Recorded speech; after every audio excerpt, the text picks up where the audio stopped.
Suspensão dos consignados já. Nos últimos meses, nas últimas semanas e até nos últimos dias, o assunto da suspensão dos empréstimos consignados vem gerando muita repercussão entre aposentados e pensionistas de todo o nosso Brasil. Projetos da suspensão vêm ganhando muita força parlamentar, inclusive foi um dos assuntos mais comentados na CPMI do INSS, que investigava fraudes e roubos contra aposentados por entidades e associações. Os consignados também entraram na lista de possíveis irregularidades. A CPMI, inclusive, identificou diversos problemas envolvendo instituições financeiras, aposentados e contratos de empréstimos consignados, podendo, inclusive, suspender os empréstimos consignados. Esse projeto ganhou muita força e essa força foi reforçada agora através de uma nova entrevista feita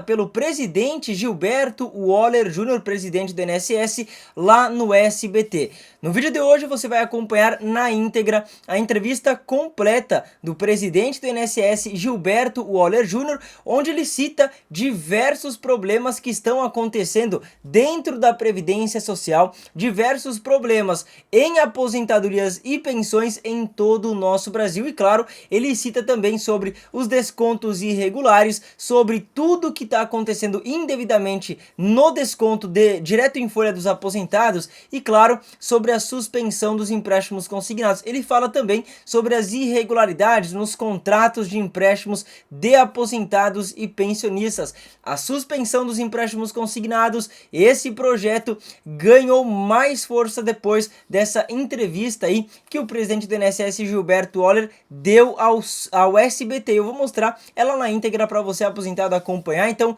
eu quero começar aqui agradecendo pela sua presença. Você, meu amigo aposentado, você, minha amiga pensionista, muito obrigado pela sua participação em mais um boletim informativo importantíssimo aqui do nosso canal, trazendo para você hoje as principais informações, as últimas notícias e essa entrevista completa, né? Nós vamos acompanhar na íntegra aqui, a notícia completa eu vou deixar para você aposentado, então hoje não serei eu, né, quem vai apresentar aí as informações para você, mas é claro que você vai gostar e muito do nosso vídeo, então eu convido você a ficar até o final para não perder nenhum detalhe, certo? O vídeo já tá aqui na minha tela, pessoal, a entrevista, né, tá aqui, já tá aparecendo aqui na tela para você aposentado, essa é a entrevista então do presidente Gilberto Waller Jr., tá aqui, vou mostrar para você, ela é completa, tem tudo, eles estão falando sobre diversos assuntos, sobre tudo que tá acontecendo hoje na Previdência Social, tá? Então é uma notícia na íntegra mesmo, né, direto de Brasília, em primeiríssima mão para você que é aposentado. Só antes de eu largar aqui essa entrevista para você aposentado, eu peço, claro, que você já se inscreva no canal, você que é aposentado, você que é pensionista, você que gosta de se manter sempre muito bem informado, quer receber informações todos os dias sobre o seu pagamento previdenciário, já se inscreva, ative o sininho das notificações, isso é muito importante para você continuar recebendo então notícias todos os dias, combinado? Se você já se inscreveu, comenta aqui embaixo, participa e interage da nossa live e vamos agora acompanhar na íntegra, em primeira mão, a entrevista do presidente do INSS, Gilberto Waller Jr., entrevista completinha para você aposentado, para você pensionista. Na tela!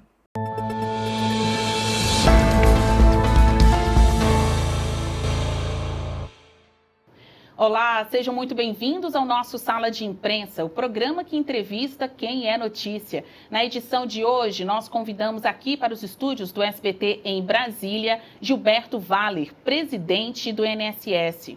Procurador federal de carreira, ele tem graduação em Ciências Sociais e Jurídicas, pós-graduação em Combate à Corrupção e Lavagem de Dinheiro. Entrou no INSS em 1998 como procurador-geral do Instituto. Depois assumiu a Corregedoria Geral. Já teve passagens também pela Controladoria Geral da União e a Advocacia Geral da União. Agora, na sua carreira, está de volta ao INSS, mas ao comando da instituição em um momento de muita crise, críticas e dúvidas sobre a legitimidade e a segurança jurídica dos procedimentos que ocorrem lá dentro. Eu quero agradecer também na participação aqui na edição de hoje às nossas jornalistas que acompanham junto comigo as perguntas e respostas da edição do nosso Sala de Imprensa. Aqui comigo, Ariane Bittencourt, repórter de política, também Vitória Abel, analista de política do SBT News. Gilberto Valler, obrigada, viu? Há um tempão a gente tenta lhe receber aqui nos estúdios do SBT em Brasília. Eu sei que a pauta está carregada, tanto do seu lado no INSS, quanto para nós aqui em outros assuntos relacionados à política, justiça, mas falar de INSS é praticamente uma prestação de serviço, né? A gente está falando de um país que tem uma dívida previdenciária muito grande, isso mostra que a população está envelhecendo, mais pessoas estão procurando aposentadoria, pensão, ou seja, a Seguridade Social, então a sua função é das mais importantes. Mas o senhor chega ao INSS nessa função de presidente do Instituto em meio a muitas investigações, acusações que ganharam proporções inimagináveis. Levaram à demissão de ministro, prisão do número 2 da pasta, investigação sobre um lobista atuando careca do INSS dentro do seu instituto e ainda até citação ao nome de um dos filhos do presidente Luiz Inácio Lula da Silva, Fábio Lula da Silva. Bom, com esse tempero todo, né? De que forma o senhor tem encarado já estes quase um ano de gestão à frente do INSS? Bom, olá, Basília, Ariane, Vitória, telespectadores do SBT. É um prazer enorme estar aqui com vocês para poder falar um pouquinho sobre INSS, sobre o que está ocorrendo no INSS nesses 8 meses que eu estou à frente da presidência do INSS. A gente chega dentro do INSS logo após a Operação Sem Desconto. A Operação Sem Desconto foi dia 23 de abril. Dia 30 de abril, uma semana depois, eu fui nomeado como presidente do INSS. Uma noite de 30 de abril, véspera do feriado de 1º de maio. E nessa ida para o INSS, quando fui convidado e chamado pelo próprio presidente da República, ele deu uma incumbência. Ele falou o seguinte: passe o INSS a limpo. Veja tudo que está sendo descontado do INSS e faça o nosso aposentado e pensionista ter segurança no INSS. E é isso que a gente vem fazendo 8 meses. Doa a quem doer. Mudanças de procedimento, passar a limpo, ver o que está errado para poder trazer um INSS mais seguro e que dê, na verdade, confiança para 90 milhões de brasileiros que pagam a sua previdência mensalmente. Para 41 milhões de brasileiros que recebem um benefício previdenciário mensalmente. E ali é sua fonte de custeio maior, dele e da sua família.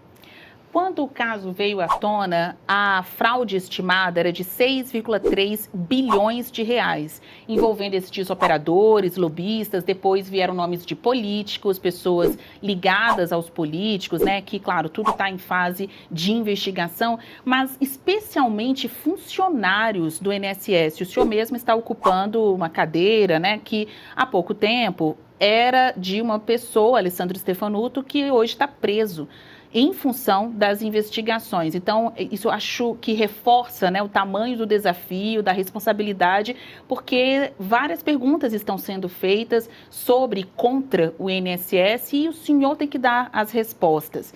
6,3 bilhões de reais fraudados, desviados destes aposentados e pensionistas. Quanto disso já foi devolvido para a população? Bom, Basília, é importante a gente salientar para o nosso telespectador que esse valor, na verdade, sempre foi superestimado. Como que chegou-se a 6,3, chegaram a falar até em 9 bilhões de reais de prejuízo. Teve um parlamentar que, inclusive, falou que era 90 bilhões de reais o valor total do prejuízo. Na época da Operação Sem Desconto, que foi feito via Controladoria Geral da União e Polícia Federal, o que eles fizeram? Eles pegaram 14 instituições, 14 associações que tinham desconto indevido.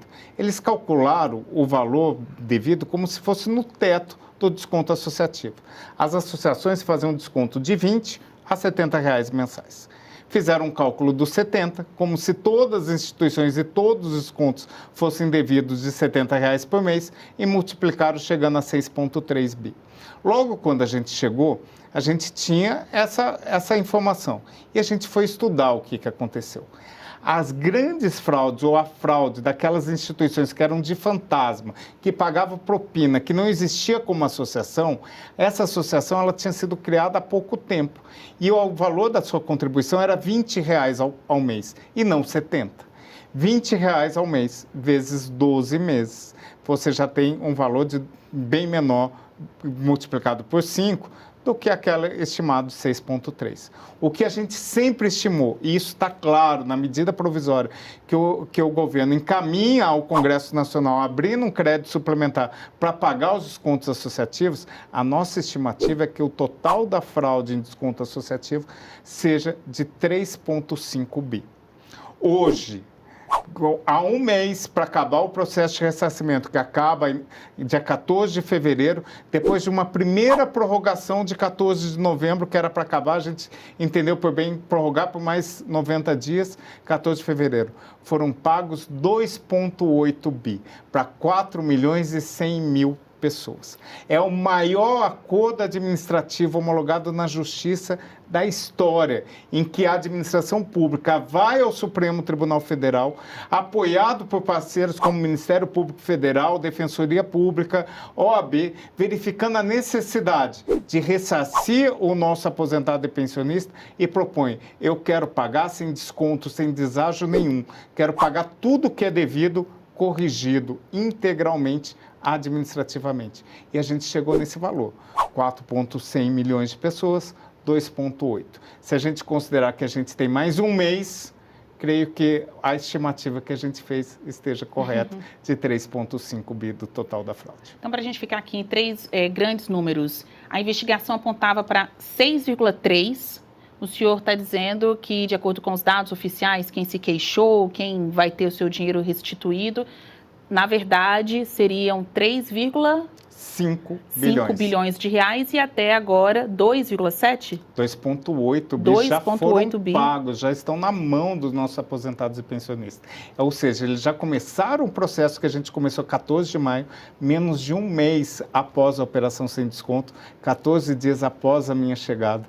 A gente abriu o processo de ressarcimento em julho, ou seja, 3 meses após a operação sem desconto, a gente começou a ressarcir os nossos aposentados e pensionistas administrativamente. 6,2 milhões de pessoas reclamaram, 4,100 já receberam. Perfeito. Ariane? Obrigada, Basília. Boa noite a você, a Vitória, ao presidente, a quem está nos acompanhando também.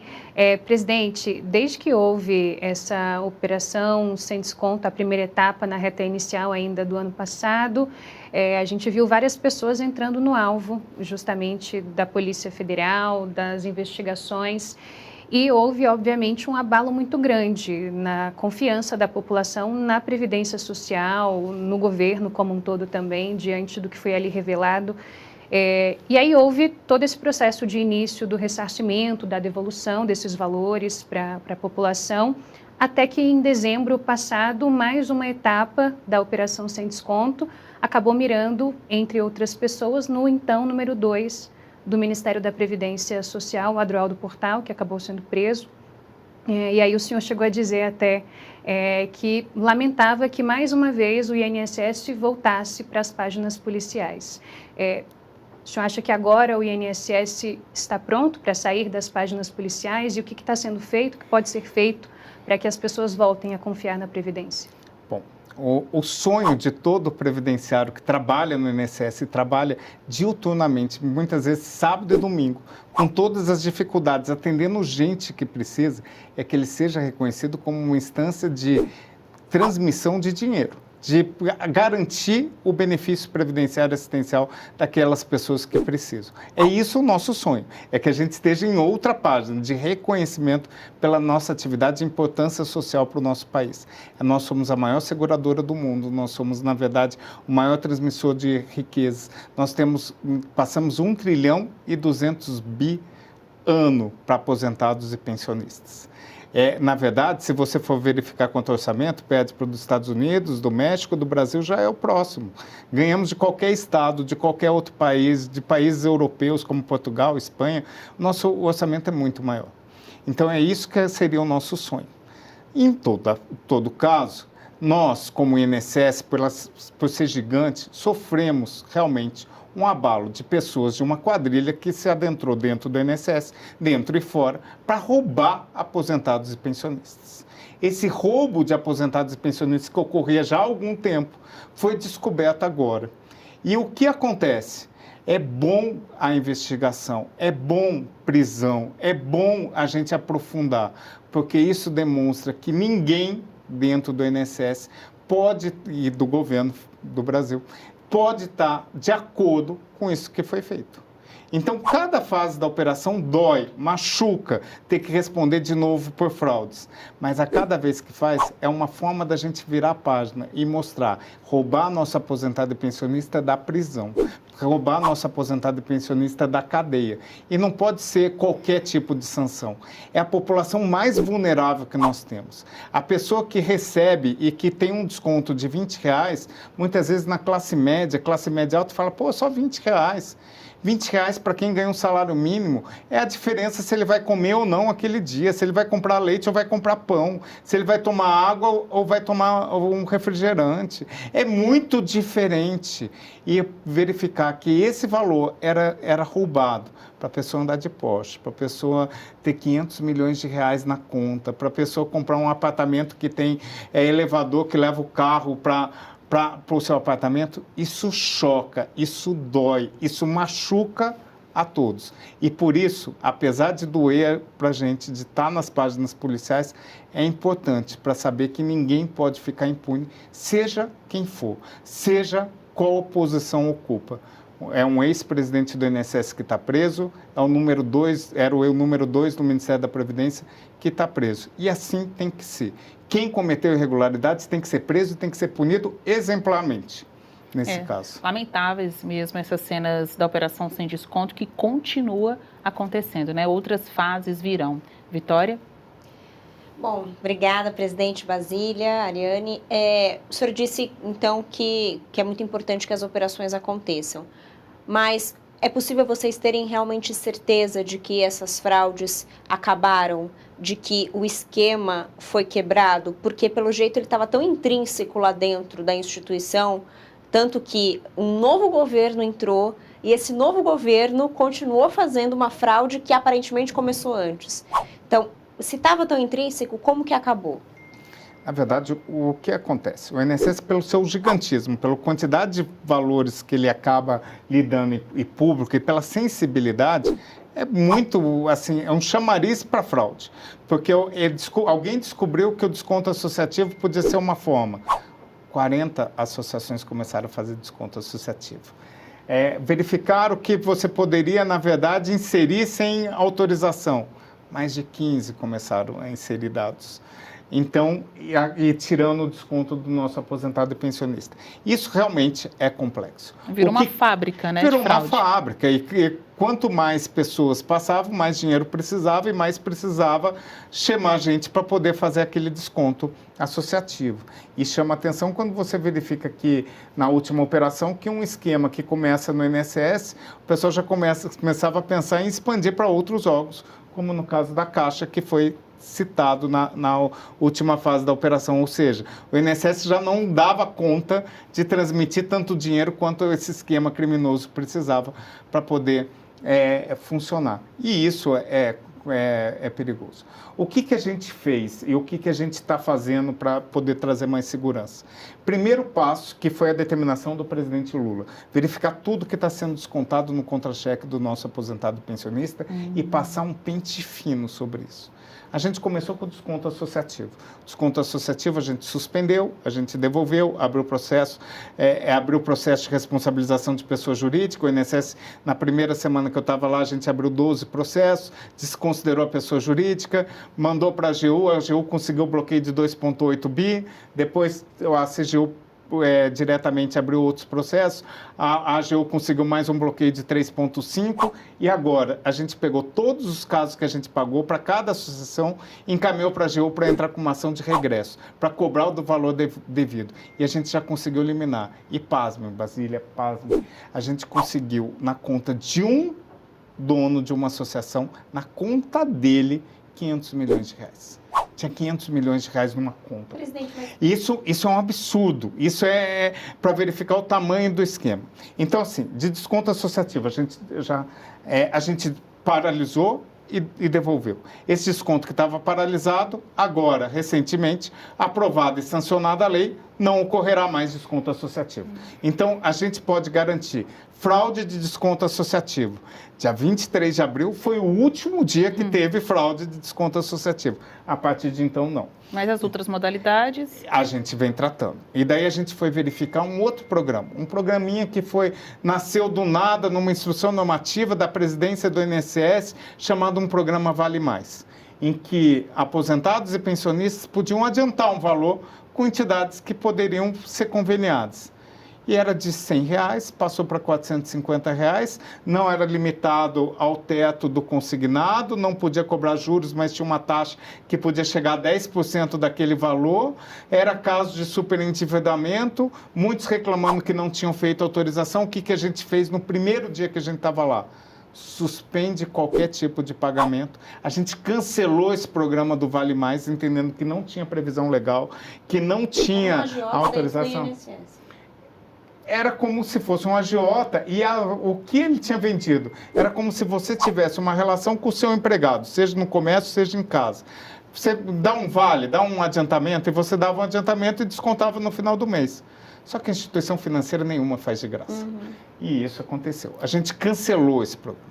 E daí a gente foi partir para um outro ponto. A gente foi partir para a questão dos consignados. Exato. A gente, quando chegou, tinha 87 instituições financeiras podendo fazer consignado. Hoje são 54. A gente credenciou mais de 33 instituições financeiras por descumprimento de norma, a gente suspendeu a instituição. Descumprimento de norma ou indício de fraude? Por indício de irregularidades. Não posso dizer totalmente fraude, porque tem de tudo. Tem de não subcontrato, tem de empréstimo para moto, tem acima de 1,6, vários tipos de irregularidades, não configuração de biometria. A gente mudou as regras do consignado e isso trouxe no começo, logo em maio, quando a gente chegou, um problema, porque para o nosso aposentado pensionista, que ele estava acostumado a fazer consignado e era aberto, e hoje só com biometria, para poder ter a segurança de que ele está fazendo consignado.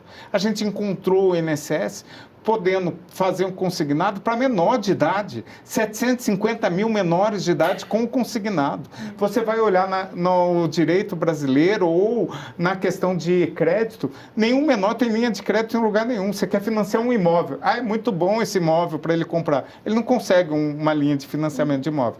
Mas no INSS tinha 750 mil menores que já nasciam com uma dívida de 96 meses. Que o pai e mãe, representantes, pegavam esse dinheiro e saíam. A gente fechou. A gente está fazendo um pente fino em cada instituição com consignado. A gente fez acordos com um banco agora, que o banco teve que devolver dinheiro para o nosso aposentado. O Banco BMG devolveu 7 milhões de reais, o PicPay devolveu 1 milhão de reais na conta para o nosso aposentado. E todos mudando a forma. Uma coisa gravíssima que a gente tinha, que era a venda casada, o seguro prestamista. Seguro prestamista, para o nosso telespectador entender o que é. Você faz uma linha de crédito e alguém fala, olha, não deixa sua dívida para o seu filho, para o seu parente, se você falecer. E o nosso aposentado é pensionista para conseguir uma taxa menor, ou falando, não vou deixar para minha esposa. Contrata esse seguro prestamista. Muitas vezes chegava a 40% do valor do crédito, sabendo que, por regra, ele só deixa a dívida se ele deixar patrimônio. A maioria não tem patrimônio, ganha um salário mínimo. E ele era enganado pelo banco. E isso a gente vem conversando com todas as instituições financeiras. O nosso aposentado e pensionista não pode ser tratado como vítima, como uma presa.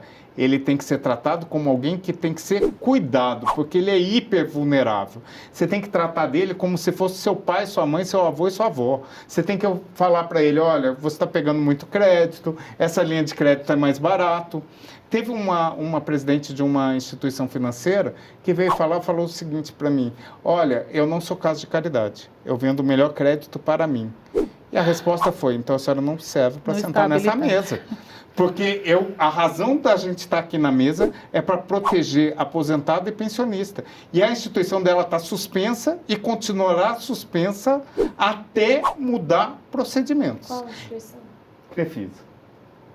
A Leila, no caso. A Crefisa, ela é uma instituição bancária que ganhou a grande parte do leilão e ela tinha, por prática, ao invés de vender consignado, que é uma taxa de juros menor, empréstimo pessoal. Não tem como você, ao invés de ofertar uma taxa de juros de 1,88, ofertar um juro de 5, sem avisar o nosso aposentado que tem uma outra linha de crédito melhor para ele. Essa senhora que você falou é a Leila Pereira. É uma reunião que a gente teve com a Crefisa. E essa é uma situação. E já mudaram o procedimento. Eles vieram agora fazer uma proposta de acordo, falando, não, a gente vai se moldar a isso que o INSS está querendo. É proteção para o nosso aposentado e pensionista. A razão de ser do INSS está no meio de crédito consignado, de ser esse fomentador de crédito consignado, de ter possibilidade, a única exclusivamente é trazer um crédito mais barato e seguro para o nosso aposentado e pensionista. Seja por ilegalidade ou irregularidade, é um sistema, como o senhor descreve, que está pronto para tratorar o aposentado e pensionista, e muitos idosos, né, nos seus últimos, talvez, anos de vida, para tirar até a última gota. Existem tantas regras de proteção deste idoso, até mesmo na obtenção de crédito, tem um limite de idade para você não parcelar por muito tempo, para ter a garantia dessas instituições de que elas irão receber o recurso de volta. Mas da forma com que o senhor relata, mesmo pessoas idosas, carentes, com suas complexidades de vida, elas estavam sendo vítimas também, e talvez até por isso estavam sendo vítimas, porque fica mais difícil o monitoramento dos dados. Eu queria que o senhor contasse outros aspectos dessa crise. O senhor já disse aí que parou, pelo menos os descontos ilegais não existem mais. E outras modalidades deste roubo aos aposentados e pensionistas do INSS seguem sendo combatidos pelo senhor. Uma das primeiras entrevistas que o senhor concedeu à frente do INSS, eu vou dizer que foi para mim, e eu fico muito feliz porque é bom a gente estar ali em cima dos assuntos, né, da crise, ouvir as pessoas. Eu tive a oportunidade de ir à sede do INSS aqui em Brasília, ver os funcionários, sentir o clima. Era de dúvida, apreensão, porque o senhor veio como uma pessoa diferente do perfil do qual eles estavam acostumados a geri-los, né? Ainda que quem acompanhou o nosso programa desde o início, o senhor tenha no seu histórico passagem pelo próprio INSS, de onde o senhor foi procurador, corregedor, mas isso lá na década de 90, né, me parece. Para fins atuais, as pessoas que estavam à frente do INSS tinham mais relações políticas. O próprio Alessandro Stefanuto, ele é ligado ao PDT de Carlos Lupe, de Volney Queiroz, atual ministro da Previdência. Mas aí chega um técnico, um cara com uma lista, né, de serviços prestados investigativos no poder público, e eu lembro de ouvir funcionários daquela instituição dizendo: o xerife chegou. O xerife chegou. Conta pra gente como é que foi isso, senhor Gilberto Valer. O senhor chegou lá com esse tom de xerife, com esse ar de investigação, só faltou colocar o broche, né, essa estrela investigativa e não partidária no peito. Como foi essa recepção das pessoas? Qual foi as primeiras medidas adotadas pelo senhor? E, por fim, o senhor acha que hoje continua a trabalhar com integrantes da quadrilha do INSS? Bom, vamos lá. A chegada foi surpresa para mim e para os servidores do INSS. E coincidentemente, eu chego num feriado prolongado. Do dia 1º de maio, dia 2 era ponto facultativo, 3 e 4. Eu sou apresentado aos servidores do INSS não por uma conversa, por um vídeo, por uma carta, por um e-mail, que eu não tinha nem acesso aos sistemas. Eu sou apresentado pela imprensa aos nossos servidores do INSS. Então, lógico, pelo meu histórico de ter sido corregedor-geral da União, por ter sido corregedor do INSS, corregedor da PGF, mas também tem uma outra parte, que eu fui por muito tempo ouvidor-geral da União, que tratava de cidadão, tratava de lei de acesso à informação, tratava, na verdade, de estruturação de um sistema de ouvidoria que até então ninguém se falava em ouvidoria. Até 2013, quando eu chego na ouvidoria, ninguém sabia o que era ouvidoria. A lei de acesso à informação era algo que a gente ia perguntar quanto que ganhava o servidor público, quanto que efetivamente tinha de OVNI, se tinha aparecido ou não, registro, que era matar curiosidade. E daí, quando eu saio em 2019, coincidentemente, no próximo debate eleitoral, a questão que mais é discutida, se a gente retrocedeu ou não sobre a lei de acesso à informação.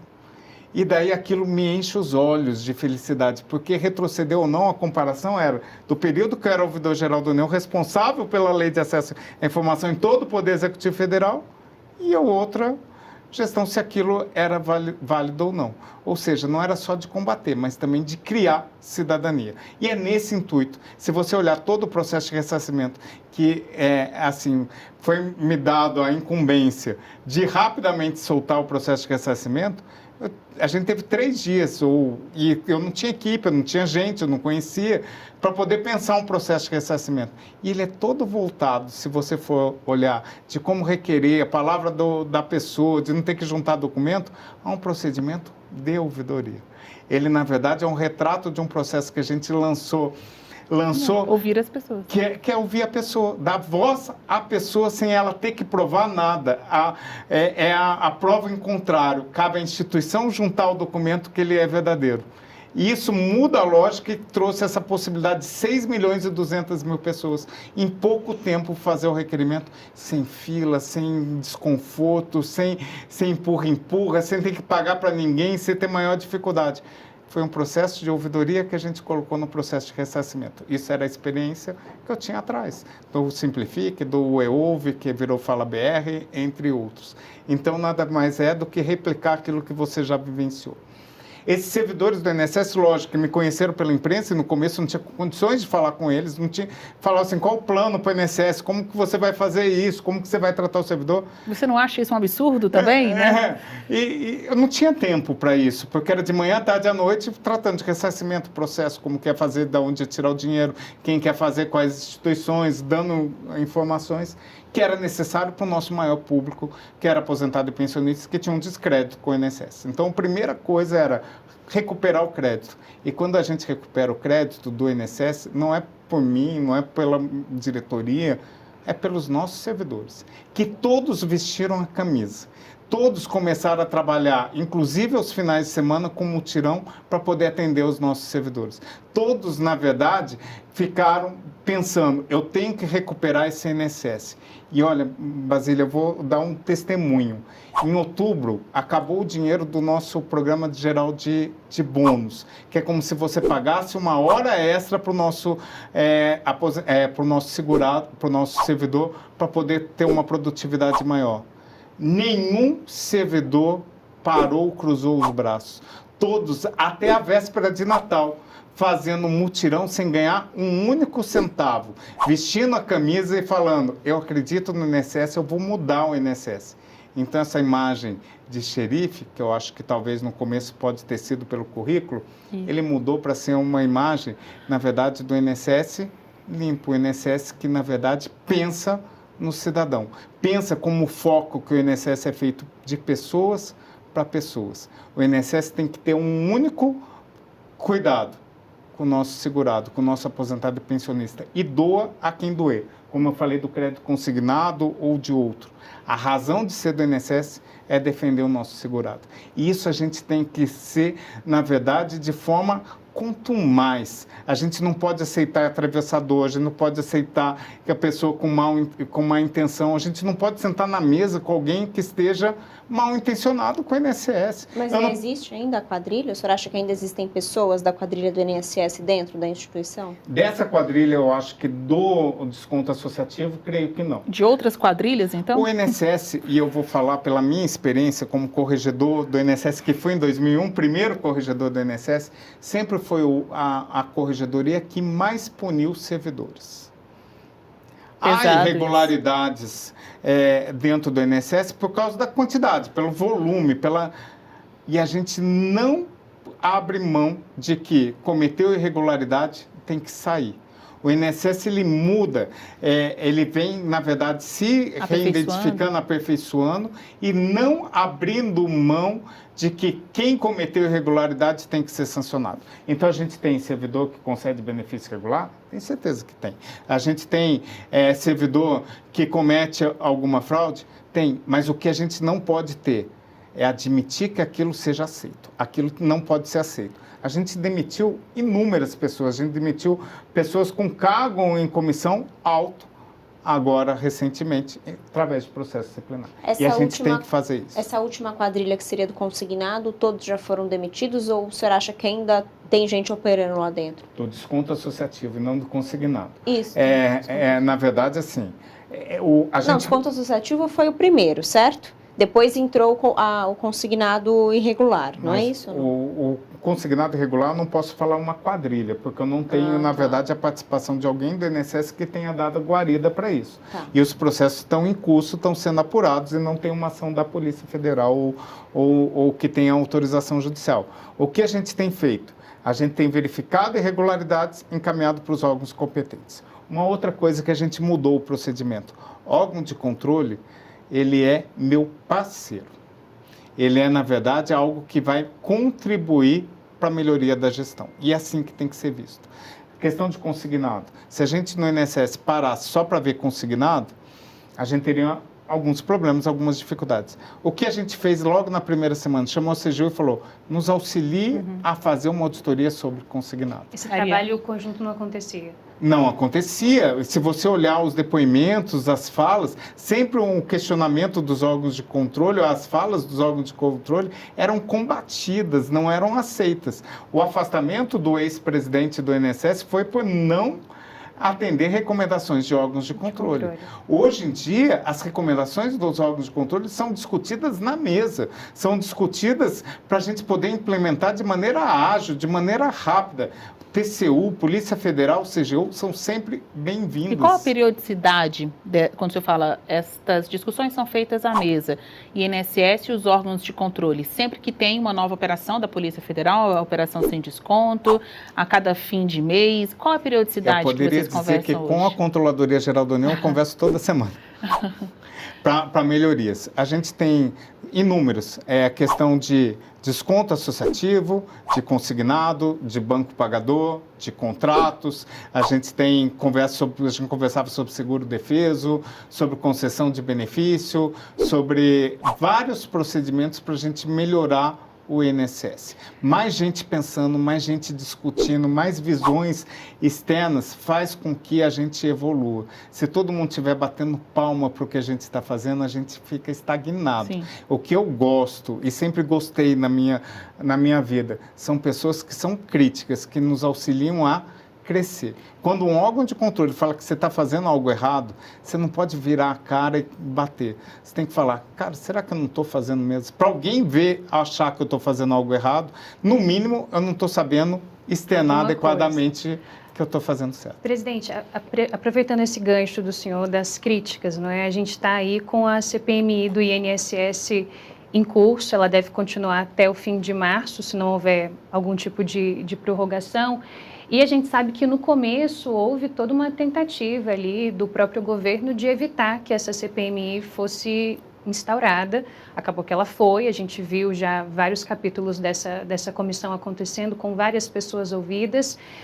Quero perguntar duas coisas em uma para o senhor. Primeiro, se o senhor avalia que o saldo até aqui dos trabalhos feitos pelos deputados e senadores é positivo, se foi um trabalho até aqui agregador, no sentido de até ensejar mais investigações e de não tirar esse assunto da luz, para que não se esqueça e para que se continue prendendo e culpando quem tiver de ser preso e culpado. E outra coisa, em muitas dessas sessões da CPMI, a gente ouve críticas de deputados, senadores, em especial dos integrantes ali do comando da CPMI com relação a uma possível blindagem de algumas das pessoas que são ouvidas, não é? O senhor dizia justamente sobre isso de não deixar ninguém protegido, mas muitos já chegam lá com habeas corpus e têm o direito de não responderem a nenhuma pergunta, o que acaba esvaziando de alguma forma as discussões, e muitos, especialmente a oposição, acabam culpando o Supremo por essa blindagem. O senhor acha que tem alguma correlação nesse sentido? E a primeira é se o senhor acha que o trabalho até aqui tem agregado de alguma forma. Bom, vamos lá. Primeiro, sobre se agrega. Eu acho que toda e qualquer investigação e todo qualquer tipo de informação que a gente faz para a sociedade é importante sobre essa situação. A gente precisa passar a limpo. Quanto mais gente investigar, quanto mais situações colocarem, quanto mais pessoas olharem o que está acontecendo, e quer queira ou quer não queira, a CPMI, feita por parlamentares, feita pelo Congresso, algo legítimo e que possa expor, é importante para explicar o que aconteceu e como está sendo tratado isso. É fundamental a gente mostrar para a gente não repetir esses erros. Eu acho que, por exemplo, a questão da CPMI auxiliou agora no Congresso a discutir se deixaria ou não o desconto associativo. E teve uma lei agora que acabou derrubando o desconto associativo. Algo que amadureceu muito, talvez, pela realização da CPMI. Então, eu particularmente entendo que toda e qualquer apuração de órgãos competentes, de órgãos que queiram, na verdade, transmitir e que queiram transmitir principalmente a verdade, para que a gente não tenha, por exemplo, casos como um parlamentar que falou que 90 bi foram desfalcados de desconto associativo. Todo mundo achava que ia ficar milionário com desconto associativo. Aposentados e pensionistas, muitos começaram a pedir empréstimo achando que ia ficar rico. Ou seja, fizeram da desinformação, e esse é o risco, trazendo prejuízo para o nosso aposentado e pensionista. Então, a gente teve até uma dificuldade no começo para não divulgar quem era vítima do desconto associativo, porque eles poderiam, na verdade, ser vítimas de outro tipo de fraude. Então, assim, a desinformação é ruim. Então, Polícia Federal, Ministério Público, CPMI, eu acho todos legítimos para poder trazer, desde que não seja desinformação. Está dentro da regra do jogo. Sobre a blindagem? Quanto à blindagem, efetivamente, eu não sei exatamente qual é a razão, mas pela minha experiência jurídica, entendo que quem é investigado, de alguma forma, ele não pode ser obrigado a falar a verdade, porque é um direito constitucional. Creio, não vi as decisões, não vi os pedidos, mas creio que o Supremo, para garantir esse direito constitucional, assegura o direito ao silêncio. Não sei exatamente quais elementos de prova tem, o processo de investigação é um processo sigiloso, então, efetivamente, muitas vezes a gente pode ficar revoltado, mas fulano não está preso e como é que ele vai ficar em silêncio? Eu não sei se tem alguma citação dele dentro do inquérito policial, dentro da ação penal, dentro de um pedido de busca, dentro de algum documento que foi apreendido. Precisaria me debruçar melhor, mas, sinceramente, eu acredito em todas as entidades que estão ali. Acredito na CGU, muito, porque fiz parte dela. Conheço a índole da CGU. Acredito muito na Polícia Federal, pelos bons serviços prestados, o Ministério Público Federal, o Judiciário, o Supremo Tribunal Federal, assim como o Congresso. Cada um tem que fazer o seu papel, cada um tem que fazer o seu ponto e contraponto, e acho que é importante para a gente poder melhorar os procedimentos. O senhor acha que agora, em 2026, a CPMI do INSS vai aprovar a convocação ou convite do filho do presidente Luiz Inácio Lula da Silva, Lulinha? Eu terminei o último bloco com um assunto que causa muitos rumores no ambiente político, ainda mais em ano eleitoral. Uma testemunha, de acordo com a CPMI do INSS, contou que o careca do INSS, que é o Antônio Carlos, lobista, conhecido pela sua atuação, operação dentro do Instituto, teria pago mesada ao filho de Luiz Inácio Lula da Silva, o filho do presidente Lulinha, que é o Fábio Luiz Lula da Silva. E depois disso, a Polícia Federal foi além nas investigações, em uma outra ponta, descobriu que uma amiga de Lulinha receberia dinheiro para o filho do rapaz. Então, fazendo um cálculo aí, fazendo a soma dessas pontas, políticas, muitas pessoas acreditam que há fôlego suficiente para a CPMI do INSS, agora sim, chamar ou convocar o filho do presidente Luiz Inácio Lula da Silva para que ele preste esclarecimentos. Qual a sua avaliação? Presidente do INSS, será que o filho do presidente da República pode ter sido um dos beneficiários deste esquema? Bom, Basília, sendo bem sincero, eu não conheço o que tem dentro da ação policial ou do inquérito policial para saber da relação de A, B ou C dentro do esquema. A gente fica sabendo pelo relato de imprensa. E como o próprio presidente da República já falou, a apuração tem que ir até o fim, doa a quem doer. Se tiver, tenho certeza que ninguém vai passar pano sobre essa situação, toda a apuração vai até o fim e os responsáveis deverão ser responsabilizados. Vitória? Presidente, acabou que a Polícia Federal mostrou uma relação política entre essas fraudes, citando como alvos, por exemplo, o senador Everton Rocha do PDT. Além disso, o ex-presidente do INSS era um indicado do PDT, o Ministério da Previdência é do PDT. Como que o senhor avalia que, de fato, as fraudes têm alguma relação política e se intensificou com a gestão de determinado partido? Bom, de novo também, não conheço o que está dentro do processo, só pelo que é relatado na imprensa e pelos alvos de busca e apreensão, prisão, entre outros. O que a gente verifica na questão política? Parlamentares foram objetos de busca e apreensão, mas não só de um partido.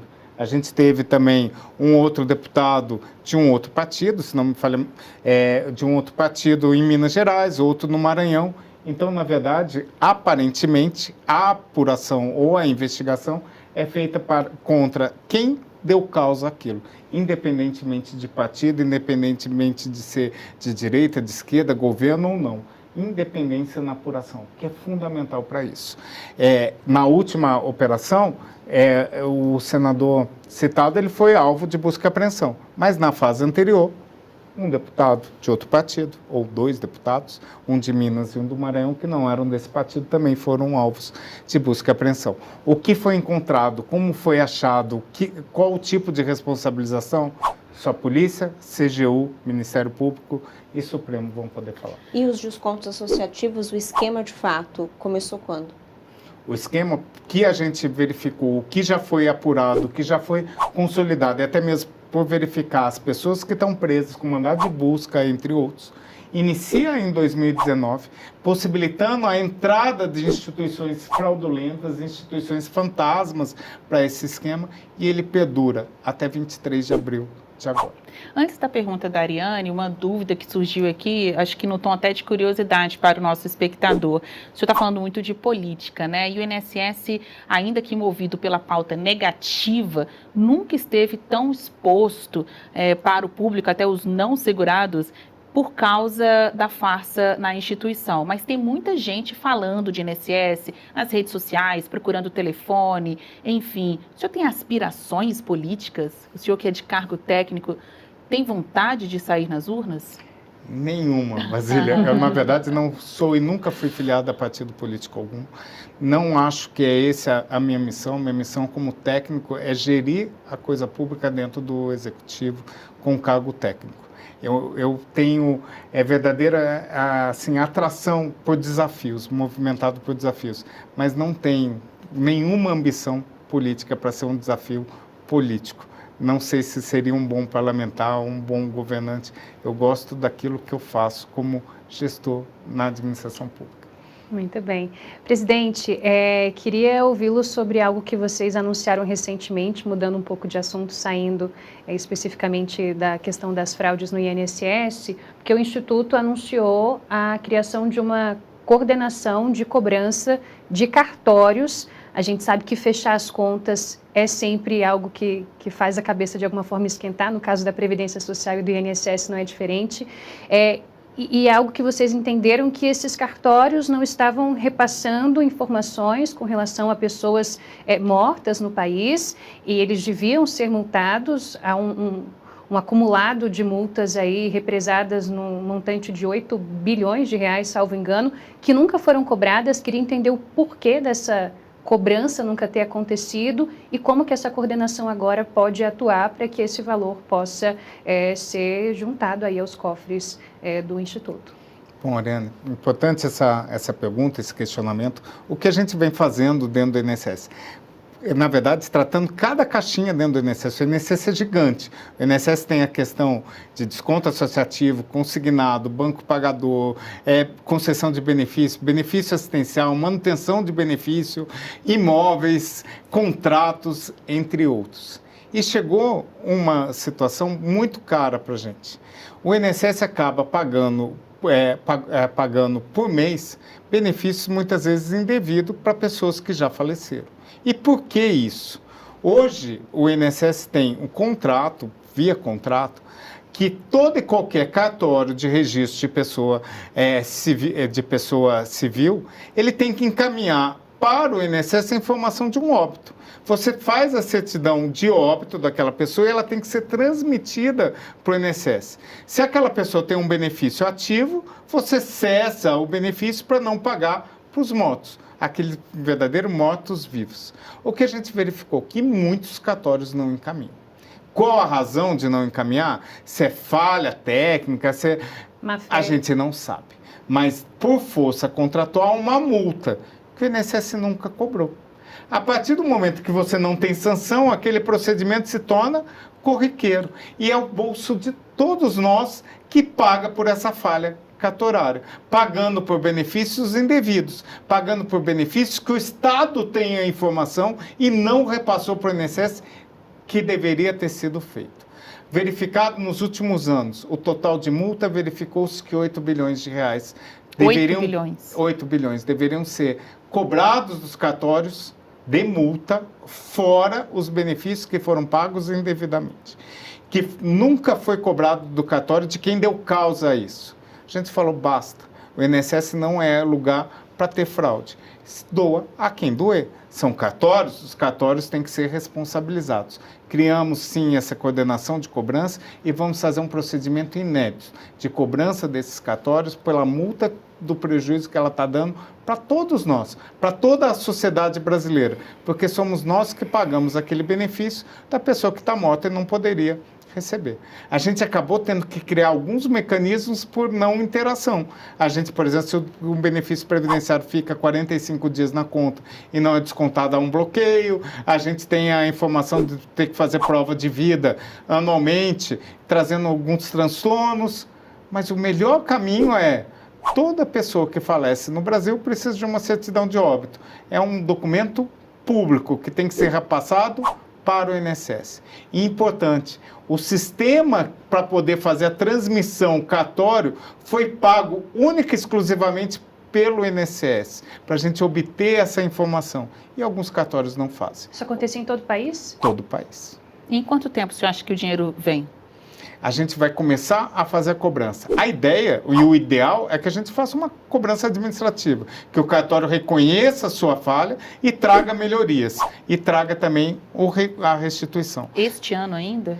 A cobrança administrativa começa agora, começa em fevereiro, a gente fazer essa cobrança administrativa, impor a multa. E daí a gente começa um processo administrativo de cobrança e espero que a gente tenha, na verdade, um ambiente conciliador para poder resolver aquela situação. Bom, perguntar aqui para o pessoal de casa o que vem à sua cabeça quando o assunto é INSS. Nos últimos tempos tem sido essa pauta mais investigativa por conta da operação da Polícia Federal, da Controladoria Geral da União, ainda que a sua pauta, Gilberto Valler, não seja do INSS corrupto, e sim do INSS que está se aperfeiçoando, buscando, fazendo demissões necessárias.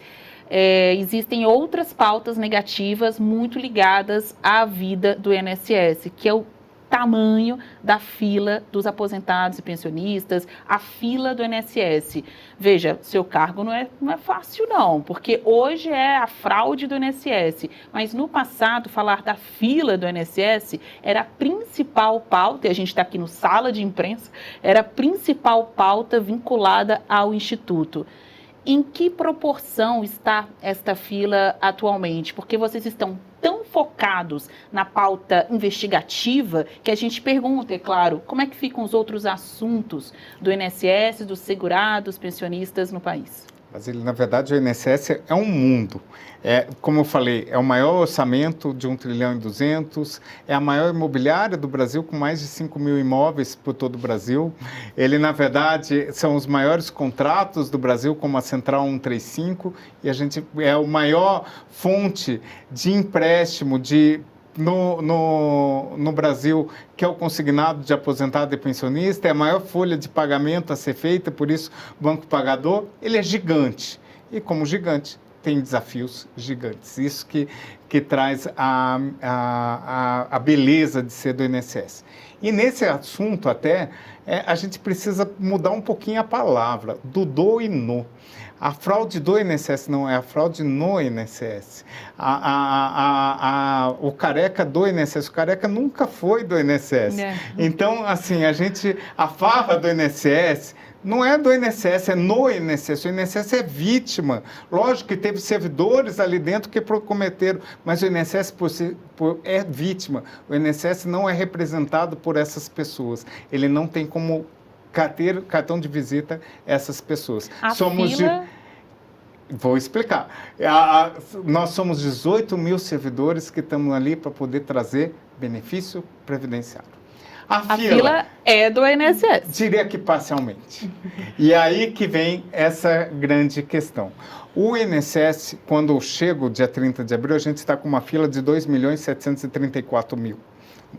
E dados esses que, não sei por quê, pararam de ser publicados no ano anterior. Por quê? Não sei o porquê. A transparência que era publicada mensalmente, que mostrava esse crescente de fila, tinha parado. A gente falou, não, transparência a gente não tem como não entregar. Não, mas quem faz o dado e divulga o dado... É o INSS. E o próprio INSS parou de divulgar esse dado? Parou de divulgar no seu portal. Não, então a gente vai ter que reclamar com o presidente do INSS. O anterior. E a gente resolve a divulgar fila mês a mês. E a gente divulgou que era 2.700.000, ela cai para 2.400.000 e ela volta agora a 2.800. Um patamar histórico, negativamente histórico, mas a gente tem uma explicação do porquê desses 2.800. Não é porque ninguém está trabalhando. A gente nunca concedeu tanto benefício. A gente está com um tempo médio de concessão que é recorde. É o melhor da história, que são 35 dias de média de tempo de contribuição. Mas a fila cresceu mesmo. A gente, quando chega e verifica, em janeiro tinha 1 milhão de pedidos, até abril 1.050.000, 1.100.000. A partir de junho, julho, quando o nome INSS começa a circular na mídia, as pessoas começam a procurar o meu INSS, a questão de ferramenta, de inteligência, de redes sociais começa a aparecer nele toda hora. Olha, se você tem tal doença, você tem benefício previdenciário, consulta... Sim. E isso acaba induzindo... Despertou interesse. Deixa eu pedir minha aposentadoria antes que o INSS acabe. Deixa eu ver se eu não consigo um benefício, eu não sabia que tinha direito, eu não sabia isso. Deixa eu ver o benefício do meu pai, fala, nossa, ele tem direito, olha, por que é isso? Peço uma revisão. E a partir de julho, a gente começa o recorde de pedidos com 1.300.000 pedidos mês, crescendo 30% daquilo que era pedido até então. Ou seja, 30% de aumento de demanda. A gente aumenta a nossa produtividade em mais de 10%. Só que aumentou a demanda. E o que acontece? A gente teve um problema nesse período, ou 2 problemas.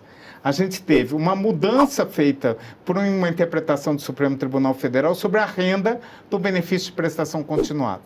E para isso a gente teve que pedir uma alteração no sistema para o benefício de prestação continuada, o benefício assistencial, o BPC. 600.000 casos ficaram parados de julho até dezembro. Só entrava requerimento e não podia sair porque o sistema não estava pronto. O nosso servidor analisava, o médico perito analisava, o assistente social analisava, mas ele não tinha saída. Ele só acumulava. Agora, o meu compromisso em janeiro é que a gente, nesses casos dos 600.000, no mínimo 200.000 a gente já resolva, trazendo esse número de 2.800 para aquilo que era menor do que abril.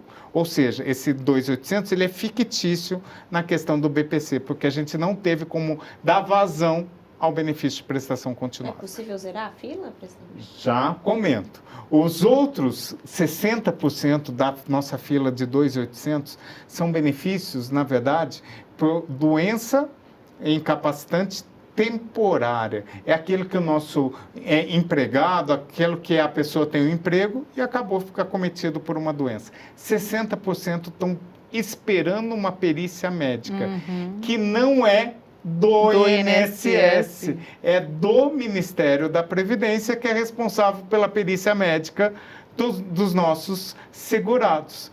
E daí o que acontece? Não é porque não é do INSS que nós não temos responsabilidade. Temos que tratar, fazer um plano de ação, melhorar a qualidade para que os médicos atendam, atuar nisso. E o Ministério da Previdência, no final do ano, em outubro e novembro, deu posse para 500 novos médicos peritos para poder dar vazão. E, ao mesmo tempo, o INSS abriu suas agências quase todo final de semana para fazer mutirão, quase toda semana fazendo contraturno, para a gente dar vazão a essa análise. Então, a fila do INSS não é só do INSS, mas é um problema que a gente tem que fazer. E a gente vem trabalhando. A gente vai conseguir zerar a fila? Depende do que você entende como fila. Zerar o número de 2.800 para zero? Provavelmente não. Porque a gente tem uma entrada de 1.300.000. O nosso plano nunca é zerar entrada, porque todo dia tem entrada de benefício, a gente nunca consegue zerar. É a gente trabalhar com um tempo legal para aquilo que está entrando de 1.300.000 novos benefícios, que eles sejam concedidos dentro de 45 dias. Essa é a meta que a gente tem. E para isso a gente está fazendo uma mudança, a gente criou um comitê de fila, a gente soltou, e agora é praxe, de que a fila para trabalhar no mutirão, para trabalhar no PGB, que é aquele do bônus da tarefa essa, ele não vai ser mais feito por estado, mas é uma fila nacional, que a pessoa do Sul vai poder puxar o processo do Nordeste, a pessoa de São Paulo vai poder trabalhar no processo do Acre. Então, onde tiver mais vazio, você consegue absorver Exato, de outro lugar. porque a gente tem tempos muito diferentes. A gente não tem fila, por exemplo, na região Sul. A gente não tem fila em São Paulo.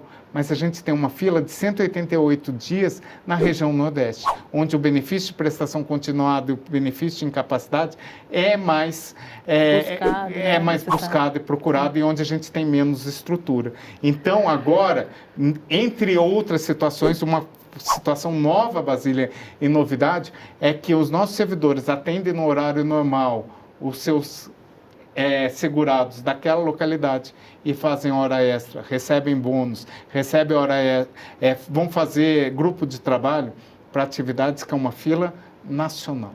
A gente vai tratar de forma diferente, tratar conforme o tempo, para diminuir o tempo de todo o Brasil. Eu não posso falar que o INSS do Paraná é ótimo e o INSS da Bahia é horrível. É o INSS.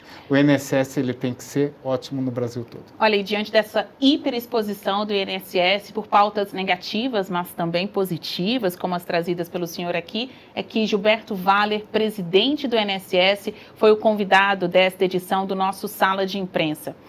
Bom, este programa contou com perguntas, claro, também dos jornalistas do SBT News. Aqui do meu lado, Ariane Bittencourt, setorista de política, repórter de política aqui em Brasília, e Vitória Abel, analista de política do SBT News. Eu quero agradecer a vocês pela presença, pela audiência do nosso programa. Presidente do INSS, Gilberto Valler, muito obrigado. Espero que o senhor possa voltar aqui com ótimas notícias, porque o INSS seguirá na nossa pauta, na pauta do Sala de Imprensa. Eu sou a Basília Rodrigues, convido vocês a continuarem na nossa programação. E, claro, tem muito mais Sala de Imprensa todo domingo aqui na telinha do SBT News.